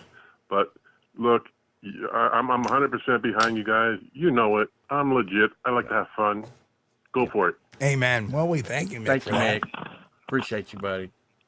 And And sometime I may come down to New York or Kentucky. You never know. If I do, I'll give you a holler. Okay, please come down for Whitehall next year if you can. Come on. If I can, I will. Cheers. And then we'll get out into, well, you know, as always, after Whitehall we get out into the brush into my research area.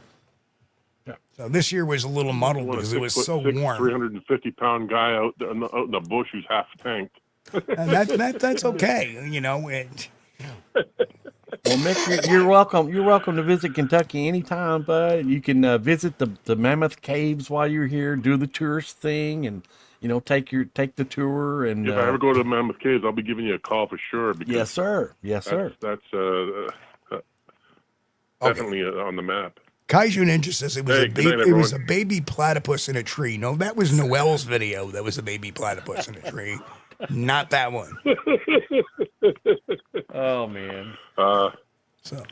But anyway, thanks for calling in, good night, Mick. everyone. We got to start wrapping this show Mick. up. Thanks for calling in, brother. Cheers, everyone. Love you, Night. man. Bye. See, bud. What a great guy. What a great guy. Love that guy. All right, we're gonna put the. All right, let's close the phone line off. That was awesome. It worked. Oh, thank goodness. And it worked great. Mick sounded good this time. He didn't sound like he was, like he said, drowning. It was great this time. So now we know how to fix that. Thank you, Mick. Appreciate Now you we know calling how to in. fix You too, that. Brian. Yeah. Thank goodness. But, you know, this just because it worked this time does not mean next time StreamYard won't update and it won't work with it. I don't think it was StreamYard. It was definitely a bad Bluetooth connection. I think so too. So, and because as soon as we turn the Bluetooth on and off, which I did Yeah. after I connected, Yeah. then I turned it off, turned it back on, it reconnected, and everything's working fine. So we have the rhythm now of how we got to kind of operate this thing, which is I good. love this. Because I really want to start that call-in show over at Wolf Rock Radio. Yes. And I love adding new features to the podcast, to the show. It's great, man. Especially, you know, we can get people like Brian call in and people like Mick call in. Anybody, all our regular audience members or anybody can call in. I really love talking to you guys and hearing from you guys. You know, it's a personal connection that we haven't been able to have until now, and it's great. I love it. Amen to that. And yeah, it's that time again. yes, it is. Man. Okay, I know you've been going at it all day, and I know you're tired. I think it's about 112 in the office today because all the lights being on as long as they have been today. Well, It's heating the house. Yeah, I'm not kidding you. I had a good time listening to you doing the Patterson Gimlin thing, anniversary thing. It was good. But tonight's show has been fun. I've really enjoyed it. And I want to thank you guys over in the chat. Thank you so much for joining us. All of our members, we appreciate you. All our regular viewers from the audience, we thank you guys. You know, I always say it, and I always mean it. You're the best audience we could ever hope to have. And this is only possible because of you guys. Thank you so much. And Steve and I know this, okay? We are humbled by your presence, and we thank you so much. If you haven't subscribed to the channel yet, if you're new, please hit the subscribe button. Smash the thumbs up. It helps with the algorithm, and they tell me that that's what makes this channel grow. So help us out if you can. Thank you so much, guys. And folks, we love our audience. We thank you for being here. We love you guys. You guys are the best. You make the show. Got 10 new members because of Mick tonight. Thank you. Thank you, Mick, so much. To Reverend Quantum Bigfoot becoming a new member, Rose Brandenburg for becoming a new member, and of course Lori Gibbs throwing in a super chat at $2. We appreciate it. Every little bit helps, keeps this show rolling pretty well. And hey, we will see you all Wednesday night. Yeah, tomorrow's Monday. That sucks. But you know, it's what it is. We're living, we're breathing, and we're squatching. And on that point, God bless everybody. We'll see you all right here Wednesday night, YouTube /@SquatchDTV. We'll see you all on Wednesday, 9 p.m. Eastern. Love you guys. God bless. And of course, keep on squatching. We thank you for being here with us on Squatch-D TV. If you haven't taken the time yet, please hit that like button and subscribe to the channel. And oh yes, hit that notification bell too. We don't want you to miss anything. If you really like our content, you should consider becoming a member. And it's really inexpensive and a great way to support not only the show, but honest Bigfoot research. Everyone have a great week. Be safe and God bless. We will see you all here next time on Squatch-D TV. Keep on squatching.